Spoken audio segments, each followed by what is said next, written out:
Selamat siang. Siang. Salam sejahtera bagi kita semua. Oke, baiklah, ini Pak. Di sini kami ingin mempresentasikan tugas kami, tugas PPT dari Bapak. Sebelum kami ingin mempresentasikan tugas kami, izinkan kami memperkenalkan diri kami dulu sebagai pembawa acara, sebagai MC. Saya sendiri Gibas, sebelah kiri saya Sri Larasati, bagi mereka. Jadi Panibang Lapiana, Betul. saya Francisca Arina.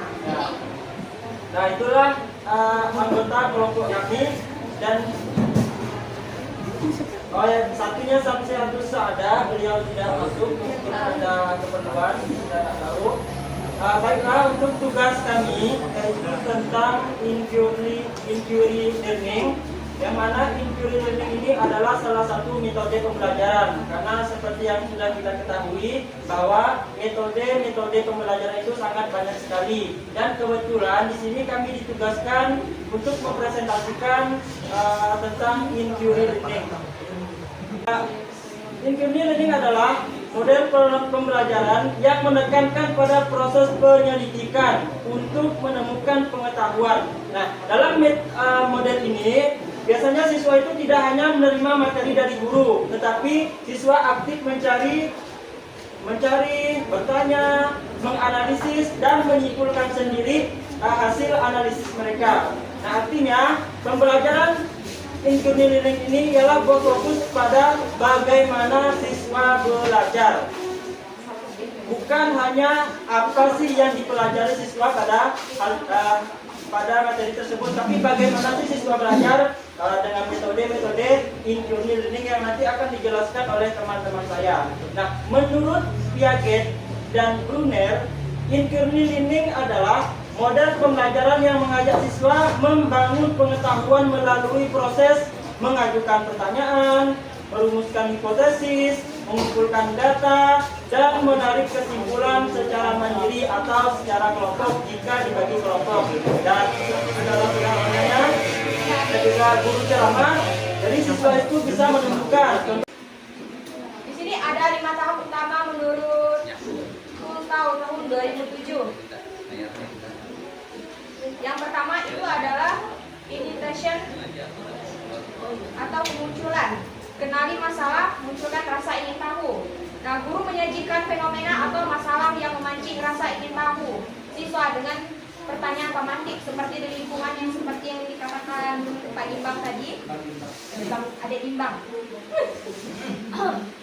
Contohnya menanyakan video banjir di Pontianak, lalu ditanya kenapa bisa banjir. Nah, itu adalah pertanyaan pemantik.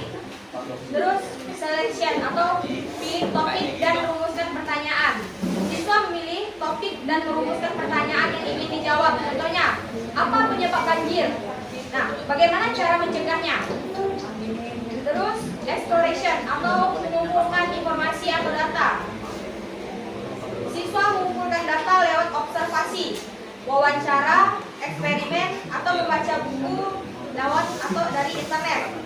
Ini tahap siswa turun lapangan mencari informasi. Terus formulation atau perumusan masalah atau analisis dan pembentukan pemahaman.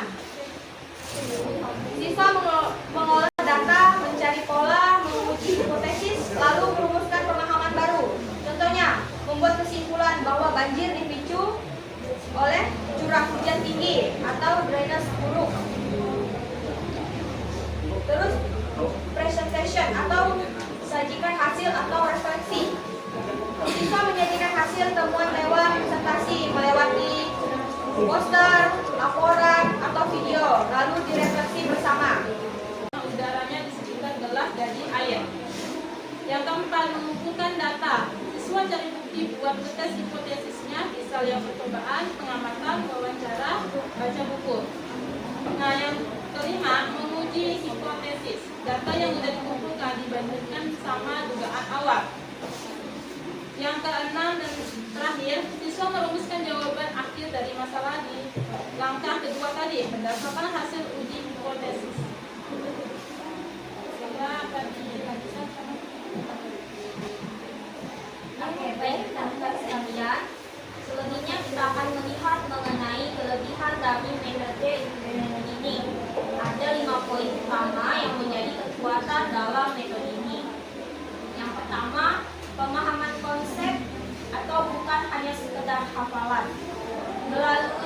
metode inquiry learning, siswa tidak hanya sekedar menghafal definisi, tetapi benar-benar memahami konsep secara mendalam.